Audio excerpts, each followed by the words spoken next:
कोकणची माणसं साधी भोळी, कोकणची माणसं साधी भोळी, काळजात त्यांच्या भरली शहाळी. कोकणाबद्दल काय बोलायचं, साक्षात देवभूमी. याच कोकणात एक सहल करताना आम्हाला आलेला अनुभव मी तुम्हाला आजच्या व्हिडिओमधून दाखवणार आहे. एक 73-74 वर्षाचा चिरतरुण अवलिया जो आम्हाला आमच्या प्रवासात भेटला आणि जीवनाकडे पाहण्याचा दृष्टिकोनच आमचा बदलून गेला. असा हा माणूस ज्याच्याकडे पाहून जगणं शिकावं. तर चला मंडळी, माझ्याबरोबर आज जाऊया आपण दिव्यागरच्या नारळाच्या वाडीमध्ये आणि तिथे निरा, ताडी, माडी याच्यामध्ये नक्की काय फरक आहे हे सगळं पाहूच. ही सगळी प्रोसेस पाहू आणि बघूया या व्हिडिओतून काय शिकता येत आहे का.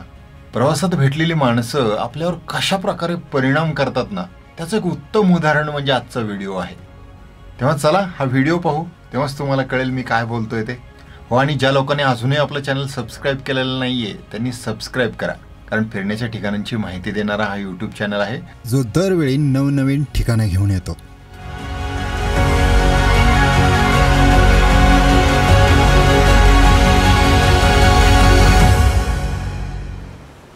महाराष्ट्राच्या कोकण किनारपट्टीतलं दिवेआगर हे एक सुंदर निसर्गसमृद्ध गाव आणि याच दिव्यागरच्या एका नारळाच्या वाडीतला हा व्हिडिओ.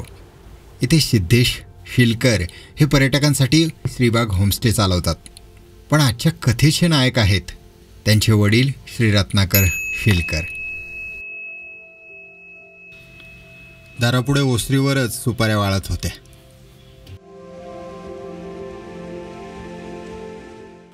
सिद्धेशने आम्हाला घराच्या छतावर वाळायला घातलेल्या सुपारी दाखवल्या. वाव, क्या छान नाव आहे. शाळेत जातोस तू? कुठे? अंगणवाडी. अंगणवाडी जाते? बापरे, वाव. आज नाही गेलीस? नाही गेली आज. कशी वाडी बघा नारळाची. माडा सुपारीच्या बागा ज्या असतात ना कोकणामधल्या टिपिकल बागा, या बागांमध्ये काही मोठी नारळाची झाडं आहेत आणि या नारळाच्या झाडांवरून माडी बनवली जाते. आता ही माडी काय असते, कशी लागते ते आपण पाहणारच आहोत. ही उंचच्या उंच बघा बानवली जातीची जे नारळ असतात ना ते नारळ इथे, आणि चढून जाण्यासाठी काही ठिकाणी लाकडं बांधलेली आहेत त्यांना छोटी छोटी. ठीक आहे, ही बाग मी वाडी तुम्हाला दाखवतोय. चला. मी रत्नाकर सकाराम शिलकर. आमची पूर्वपार ही माडीचा धंदा वडिलांपासून. बर. ही नारळाची माडी आमची वडिलांपासून चालूच आहे. आता 40-50 वर्ष झाली. बर. आणि हे आमचं लायसन असतं. बर. कलेक्टर इकडून एक्साईज ते लायसन देतात. बर बर. 5 वर्षाचा असतो तो दरवर्षी रिन्यू करतात. बर बर बर. आणि आता तुम्हाला ती माडी काढून दाखवतो कशी काढतात काय नारळाची माडी. बर बर बर. आता तुमचं वय किती? माझं वय 73-74 होईल. तरी पण तुम्ही झाडावर चढता? हो, हे कसं काय? शाळेत 74 म्हणजे शाळेपासून मी कबड्डीचा खेळाडू. बर. कबड्डीमध्ये बर खेळायचा. बर. नंतर माझी रायगडमधनं निवड झाली. बर. जिल्हा पातळीवर खेळण्यासाठी. खेळायला. बर बर. मुंबई, पुणे 77 सालात माझी कबड्डीमध्ये. बर बर बर बर. मनोहर जोशी तेव्हा महापौर होते. हा, ते फोटोत पाहिलं आम्ही बाहेर. हो, हो, हो. हा. आता आदिती ताईने वगैरे मला बक्षीस वगैरे दिली. अरे वा. हो. काय करायचं तुम्ही वर जाऊन काय करणार? ते माडी काढणार आहे मी. आपली माडी कशी असते नारळाची माडी ह्या दिव्यागर मध्ये. आणि आता काढणारे आता कोण मिळत कोणीच नाही राहिले. हो, कोण नाही सगळी बाहेर जातात. बरोबर. तर मी अजून प्रॅक्टिस ठेवली. दुसरं कोण काढत नाही. बर. तर मग या काय बाटल्या लावून ठेवतात का वरती? नाही, आम्ही मडके लावायचे. ते मडकं माकडं फोडतात आता, उडवून टाकतात. बर बर. आता कॅन आणि ह्या प्लॅस्टिकच्या बाटल्या बिटल्या ह्या लावून ठेवायच्या. काय करणार, ते मडके फोडतात, त्याची किंमत 100-150 रुपये. बरोबर. ते परवडत नाही. परवडत. त्या लोकांना पर्यटक लोक येतात, आपले चांगलीच माडी असतो ते आपण पर्यटकांना देतो. बर बर बर बर. माडी म्हणजे काय? माडी सकाळी एकदम काढली का तो निरा टाईप गोड लागतो. बर. नंतरची ऊन बिन लागला म्हणजे दुपार संध्याकाळ झाली का ताडी होते त्याची. ताडी सकाळच्या वेळेला गोड लागते. बाकी सकाळच्या वेळेला किती वेळासाठी त्याला माडी म्हणता येईल? 10 वाजेपर्यंत. आणि त्याचे फायदे होतात शरीराला. बर. पूर्वी वडिलांच्या वेळेला ब्रिटिशच्या काळात मुरुडला न्यायची निरा. बर बर. त्याचा खडीसाखर करायची. बर बर. हो.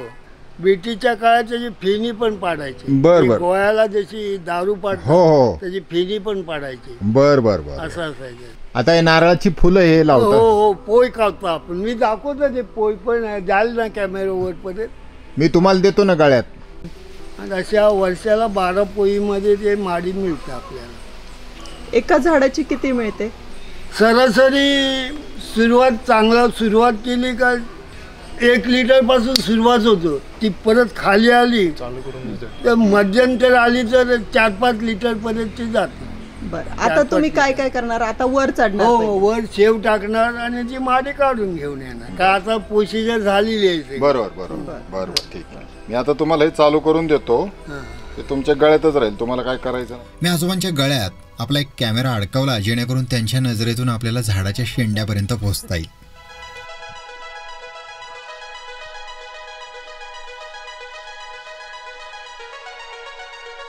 बघा ना मंडळी, वय वर्ष 73 असतानाही हा चिरतरुण आवलिया तरुणांना लाजवेल असा उत्साह घेऊन या उंच झाडावर अगदी झोकात चढतोय. खालून वर पाहताना नजर तर क्षणभर सुद्धा त्यांच्यावरून हालत नव्हती. दोरीचा हातांना आधार आणि लाकडी तुकड्याच्या बांधलेल्या पायऱ्यावर पाय टाकत हा मनुष्य काही क्षणातच वरती पोहोचला.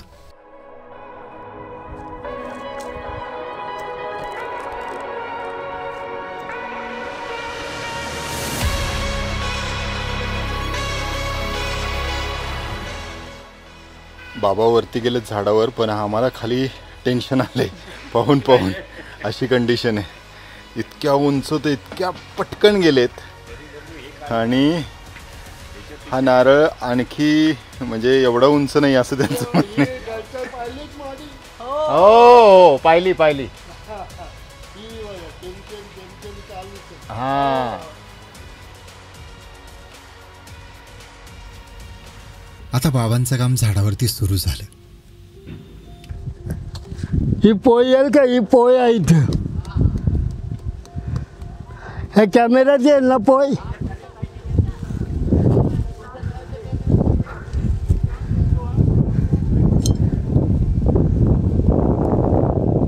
पोय ठोकली जाते.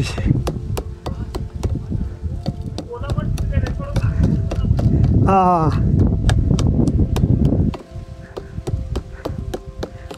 ही पोय गरम केल्यावर बांधणी केलेली आहे अगोदर. त्यानंतर 15 दिवसांनी ह्याची शेव केला. आता वरच्या झाडाच्या टोकाला नारळाच्या झाडाचे फुलोरे बाहेर पडतात. हे फुलोरे एका आवरणात झाकलेले असतात. त्याला पोय म्हणतात. ही पोय दोरीने एकत्रित बांधली जाते. या पोयला पुढच्या बाजूने कोयत्याने कापलं जातं. त्यावेळी यातून थेंबाथेंबाने द्रव बाहेर पडायला लागतं. यालाच पूर्वी मडकं आणि आता पात्र लावून गोळा केलं जातं. ही बघा अशी उपळते ती थोडी ती थेंब घालणार. यालाच कोकणात माडी आणि इतरत्र निरा बोललं जातं.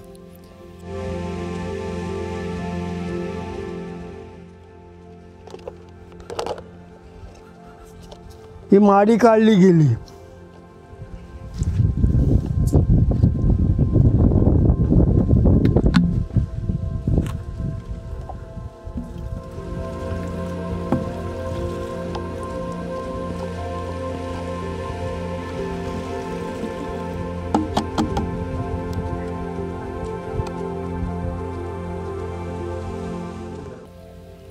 आजोबांनी जेव्हा या पोयला कोयत्याने छेद केला ना, तेव्हा या पोयमधून टप टप टप टप माडी वरून माडी पडली बघा.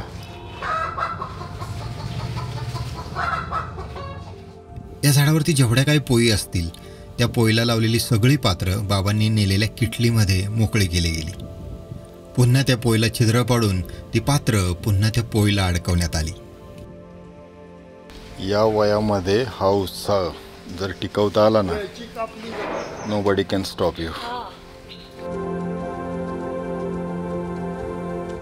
काही वेळानंतर हे कष्टाचं काम संपलं तसं ते खाली उतरायला लागले.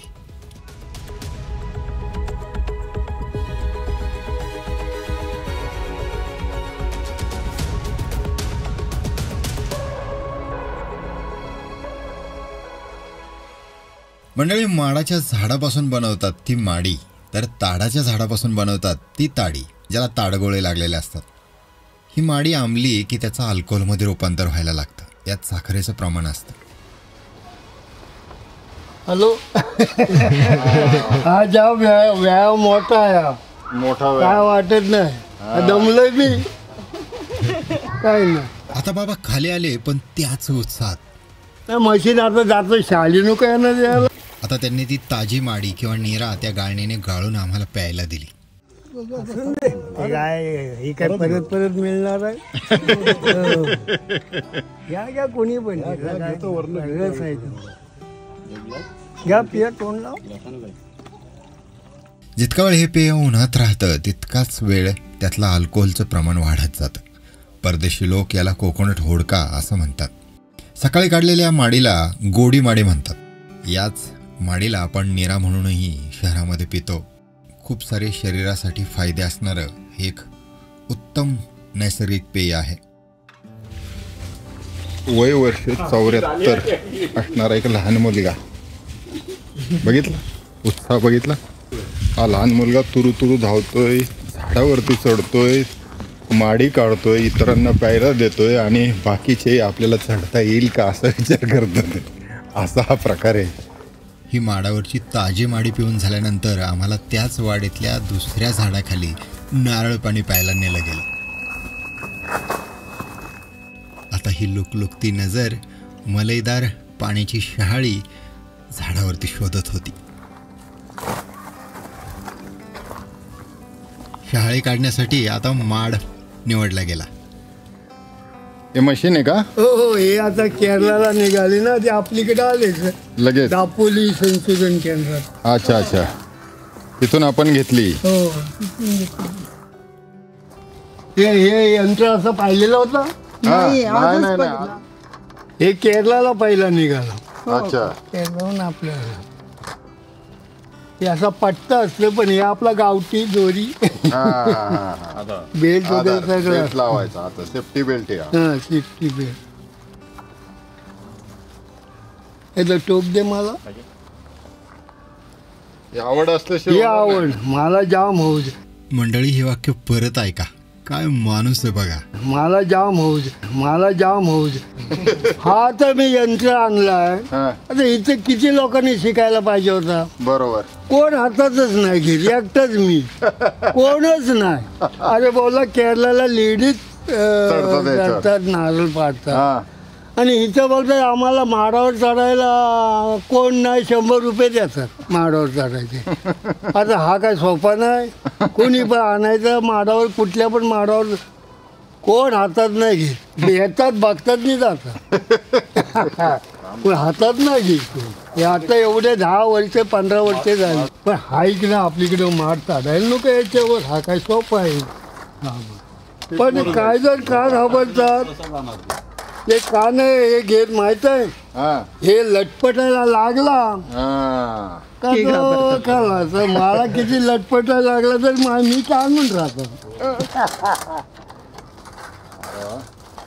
हा बघा,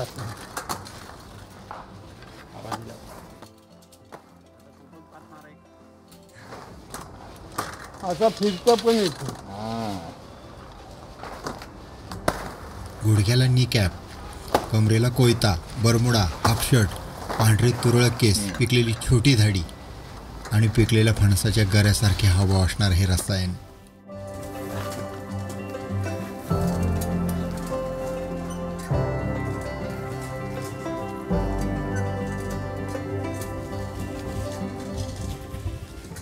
आता तुम्हाला वाटेल ही दोरी कशासाठी वर नेली. तर तोडलेली शहाळी या दोरीला अडकवून खाली सोडली जातात जेणेकरून ती फुटू नयेत.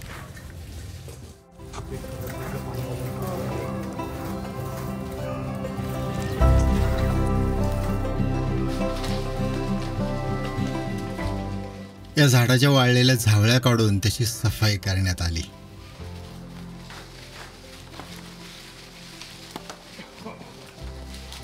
एवढ्या उंच झाडावर चढून तिथे काम करणारा माणूस खालून पाहून भीतीने काळजाचा ठोकाच चुकत होता.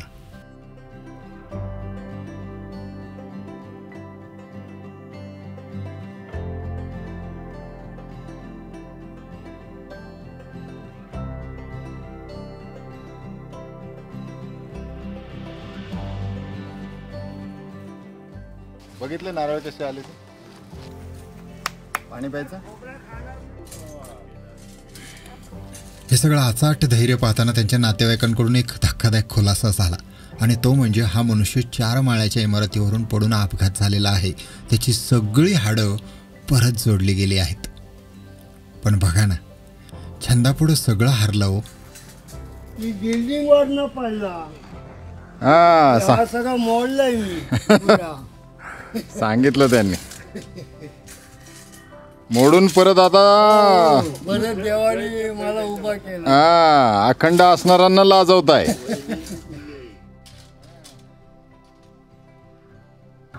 वा वा. मला जाम हौस म्हणजे काय हे सगळं पाहून ऋषीने आता खरंच ठरवलं की हे प्रकरण खरंच तितकं सोपं आहे का, आणि त्याने ते नारळ चढणी यंत्र स्वतःच्या पायात अडकवून या माडाच्या झाडावर चढण्याचा प्रयत्न केला. काही काळातच त्याचे पाय थरथर लटपटू लागले आणि त्याला कळलं की हे इतकं सोपं नाही आहे, ही सरावाची गोष्ट आहे. पण मंडळी, आपल्या अंगातलं कौशल्य पुढच्या पिढीला शिकवण्याची ही तळमळ मात्र आम्हाला आवडली. सांग अनुभव सांग. कसा आहे अनुभव? साध्या माणसाचं काम नाही. का बरं? प्रॅक्टिस लागते त्याला. त्यांच्याकडे अख्खं लाईफ त्यांनी हे केलं ना म्हणून.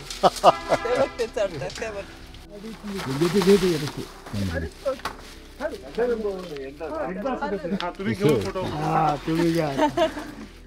यातली वसईला भरपूर ना, वसईला भरपूर. ह्याची भाजी करतात कोकेची. हो हो हो. केळफुलाची भाजी. खरं तर आता नारळाचं पाणी पिण्यापुरती शहाळी झाली होती, परंतु बाबांचं मन भरलं नव्हतं. दुसऱ्या झाडावर मलईदार शहाळीत असं त्यांचं म्हणणं होतं आणि परत ते पुन्हा एकदा झाडावर चढायला सज्ज होतात. हे शिलकर आजोबा 74 वर्षाचे झाले खरे, पण खरं तर वय त्यांना शिवलंच नाही. मंडळी, ती इंग्रजीत एक म्हण आहे ना, age is just a number. सकारात्मक दृष्टिकोन असला की तुम्हाला ॲक्टिव्ह आणि सुखी ठेवण्यामध्ये वय येऊ शकत नाही. आता मात्र भरपूर आग्रह होणार हे आम्हाला कळून चुकलं होतं.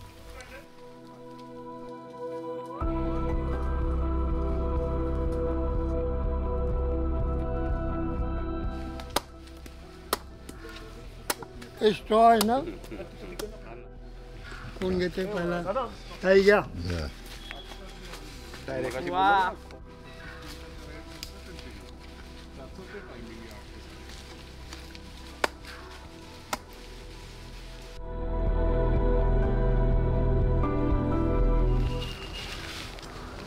तृप्त शब्दच नाही दुसरा. नारळाच्या वाडीमध्ये येऊन, बागेत येऊन बाबांनी ज्या प्रेमाने आता हे सगळं चढून दिलंय ना खायला, त्यामुळे आणखी गोडी वाढली याची. जबरदस्त, मस्त. घ्या, तुम्ही घ्या. तुम्ही कसं पिता? मी वरची माडावर जाऊन पीत. तिथे शाळा होता नाही तर तिथं दाखवला वरती पिता तुम्ही? 2-2 शाळी पाणी पिणं, फक्त टाकणं माकडावर. पाणी खोबऱ्या असल्यावरच तो गोड लागतो. बाबा खाणार नाही आता कोणी. नाही आता काय फुटला तो सगळ्यांनी नाही पण फुटला तर उपयोग नाही येणार. ह्या काय थोडा जय जवान. या बाबांच्या एक एक गोड गोड वाक्यासरशी पुलंच्या कथेच्या सरते शेवटी गोड झालेला अंतुबर्व आठवतो. अशा वयामध्ये जर तुमच्याकडे पॉझिटिव्ह माइंडसेट, स्वतःला गुंतवून ठेवण्याची प्रवृत्ती, काही ना काही करत राहण्याच्या सवयी आणि सकारात्मक दृष्टिकोन असेल तर काय होऊ शकतं याचं उदाहरण म्हणजे शिलकर आजोबा. अहो 2-2 शाळे पाणी पिऊन आणि त्यातली मलई खाऊन झाले होते, ढेकरही देऊन झाले होते, पण थांबतील ते शिलकर आजोबा कसले. आणखी शाळी गाडीमध्ये भरून देण्यासाठी काढली गेली. कोकणाच्या या वाडीत कोकणी माणसाचा आदरातिथ्यच जणू आम्ही इथे अनुभवायला आलो होतो. या घराचा परिसर, वाडी आणि शिलकर कुटुंबियांनी केलेला आमचा आदरातिथ्याने आम्ही पूर्णपणे भारावून गेलो. तर मंडळी, हा होता आजचा एपिसोड. पुन्हा भेटूया पुढच्या भागामध्ये. तोपर्यंत निसर्ग पहा, फिरत राहा, शिकत राहा. आयुष्य सुंदर आहे, मौज मजेत जगत राहा.